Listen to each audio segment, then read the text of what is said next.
wabarakatuh. Selamat pagi menjelang siang untuk anak-anak kelas 10 SMK Plus Darussalam ya. Kali ini Bapak akan men-share tentang materi komunikasi dalam jaringan. Mapelnya tetap sama, masih simulasi digital. Baik, langsung saja. Komunikasi dalam jaringan, apakah itu komunikasi dalam jaringan atau bisa disingkat dengan daring atau online, daring online ya. Sebenarnya kita awali dulu dengan pembahasan apa itu komunikasi ya. Jadi deskripsinya, jadi manusia itu adalah merupakan makhluk sosial ya. Secara naluriah makhluk sosial itu membutuhkan namanya komunikasi dengan sesama, otomatis dengan sesama manusia ya, manusia dengan manusia. Tidak ada manusia yang dapat hidup tanpa terjadinya komunikasi. Jadi sering dengan perkembangan teknologi, bentuk komunikasi ini juga ikut berubah. Jadi jika pada awalnya komunikasi itu hanya di lingkungan antara face to face atau tatap muka, kini jangkauan komunikasi setiap orang makin meluas. Hal ini membuktikan kemungkinan memperoleh sumber informasi dari arah kemana saja, di mana saja, dengan hal-hal yang baru. Jadi memperluas lingkup interaksi maupun diskusi. Jadi pengertiannya atau rangkuman dari pengertian komunikasi itu adalah, intinya komunikasi itu adalah ketika komunikasi ini terjadi, kamu dan saya ini saling pengertian. Ketika saya menguatkan informasi, Anda mengerti. Begitupun sebaliknya, ketika Anda memberikan informasi ke saya, berkomunikasi dengan saya pun juga paham. Itulah dinamakan komunikasi. Jadi saling connect ya, antara satu dengan yang lain, antara objek dengan objek yang lain. Baik, kita bahas satu persatu ya. Oke, awali dengan ini. Nah, tadi diawali dengan apa itu komunikasi. Ini lewat, kalau itu pendapat saya pribadi, nah ini ada pendapat dari beberapa pakar ya. Ada beberapa dari pakar. Ini adalah komunikasi adalah proses pemindahan pengertian dalam bentuk gagasan informasi dari seseorang ke orang yang lain, dari satu ke orang yang lain, dari ke objek satu ke objek yang lain. Ini menurut Handoko ya. Terus yang berikutnya ini ada apa aja sih jenis-jenis komunikasi itu. Nah, yang pertama, komunikasi yang pertama itu adalah komunikasi lisan atau verbal. Yang kedua itu adalah komunikasi nirkata atau non verbal. Oke. Nah, ini akan materi-materi pokok yang akan kita bahas nanti ya. Yang pertama yaitu adalah pengertian komunikasi dalam jaringan, keunggulan kelemahannya, jenis komunikasi apa saja itu, komponennya, membuat komunikasi daring, asinkron, tata keramanya, terus membuat komunikasi daring sinkron, tata keramanya seperti itu. Oke ya. Maafin saya pindah-pindah, apa ya. Yang penting ini 8 aspek ini kita akan pelajari satu per satu. Oke. Baik, yang pertama yaitu adalah pengertian komunikasi dalam jaringan. Komunikasi dalam jaringan adalah cara berkomunikasi di mana penyampaian informasi atau pesan dilakukan dengan melalui jaringan internet. Jadi ada perantaranya ya. Jadi ada perantaranya. Kalau kita ngobrol di warung ataupun di pondok gitu ya, atau di kelas gitu kan, kita ngobrol satu dengan yang lain, ada interaksinya. Kita bisa melihat, kita bisa mendengar, kita bisa memegang fisiknya. Kalau kita kan ya, bisa melihat suaranya. Kalau daring ya, daring itu komunikasi dalam jaringan itu bisa melihat wajahnya, bisa melihat suaranya ya, tapi nggak bisa memegang fisiknya. Nah, itu bedanya ada di situ ya. Oke, lanjut. Ini adalah keunggulan dan kelemahan komunikasi dalam jaringan. Yang pertama yaitu adalah keunggulannya ya, tidak terbatas ruang dan waktu. Jadi kapanpun kalian mau memulainya, it's okay, no problem. Efisiensi, waktu, biaya, terintegrasi dengan TIK yang lain, bisa laptop, HP, meningkatkan interaksi berkomunikasi, dan yang terakhir itu meningkatkan partisipasi. Kalau dulu cuma satu ataupun hanya ruang lingkup kelas saja, tapi sekarang enggak, bisa ke negara satu ke negara yang lain gitu ya. Oke, tadi keunggulannya, sekarang kelemahannya ya. Tidak mewakili emosi pengguna. Ingat, ketika kalian mendapatkan emo, tertawa, belum tentu orang yang mengirim kalian itu tertawa beneran ya. Kalau itu mengirim emosi sedih, belum tentu dia sedih. Bisa jadi dia hanya untuk mewakili emosi sesaat, ataupun ya sekedar hanya untuk mencandai Anda ya, seperti itu ya. Terus memerlukan perangkat khusus tadi ya, HP ataupun jaringan internet ataupun laptop. Yang berikutnya terlalu banyak informasi tidak penting seperti kayak pop up ataupun berita-berita hoax. Terus yang terakhir adalah menyita konsentrasi, itu jelas ya, kita membutuhkan waktu, biaya dan upaya ya untuk mendapatkan informasi yang harus kita benar-benar valid gitu ya.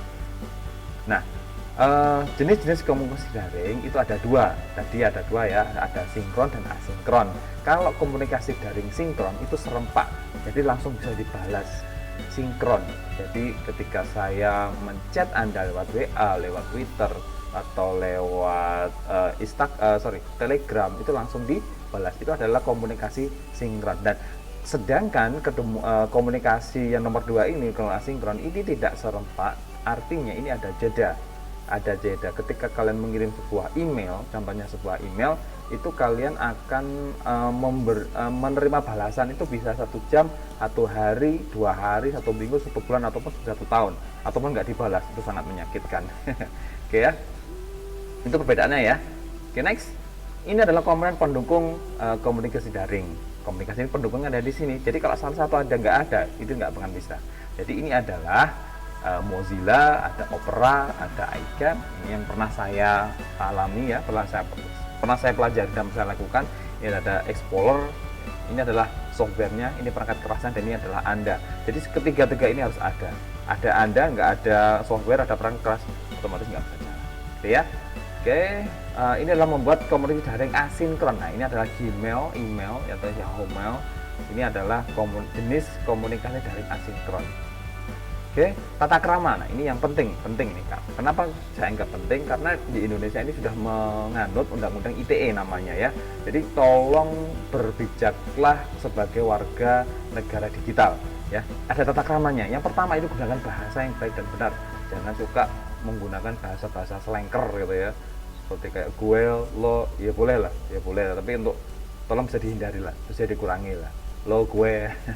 Terus gunakan font yang baik dan mudah dibaca, jangan menggunakan simbol ya. Ingat, jangan menggunakan simbol.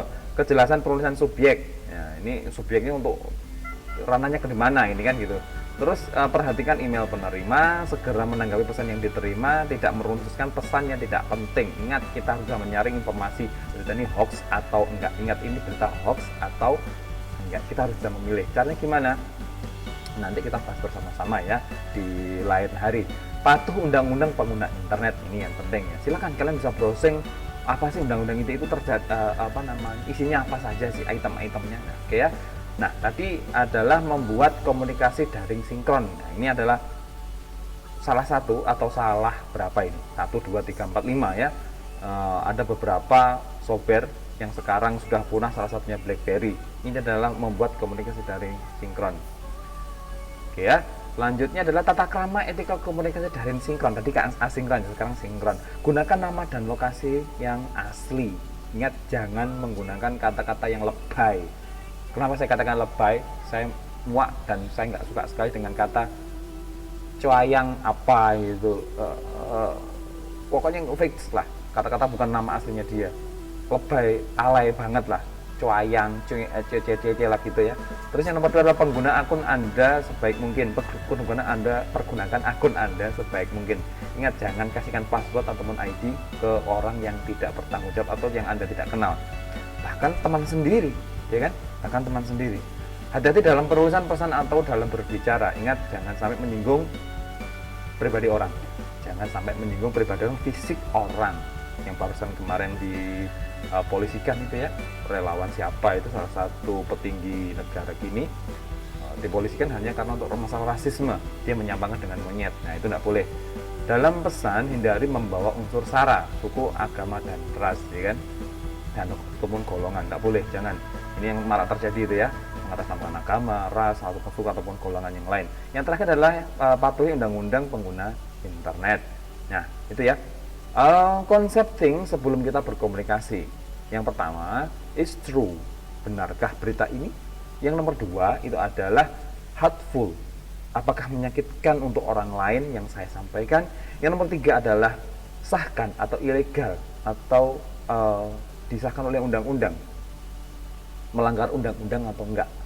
Yang nomor berikutnya, yang nomor 4 adalah pentingkah? Ya, it's necessary. Pentingkah? Kalau nggak penting, ngapain kita upload? Kan gitu. Yang terakhir itu adalah it's kind, santunkah? Ya, itu harus kita pelajari benar-benar. Ya, jadi ketika kalian mau berwebinar, ketika kalian mau mengirimkan chat ataupun pesan kepada orang lain, tolong 5 aspek ini kalian benar-benar pegang. Oke ya? Jadi sementara itu dulu yang bisa Bapak sampaikan. Mohon maaf, saya belum bisa mendatangkan kalian ke sekolahan karena memang masih banyak yang perlu dikaji gitu ya, karena labnya pun masih belum turun sepenuhnya gitu ya. Itu saya pribadi saya mohon maaf, tapi sebisa mungkin sekuat tenaga akan saya share ilmu lewat video seperti ini ataupun pakai Google Classroom ataupun bisa buat ya.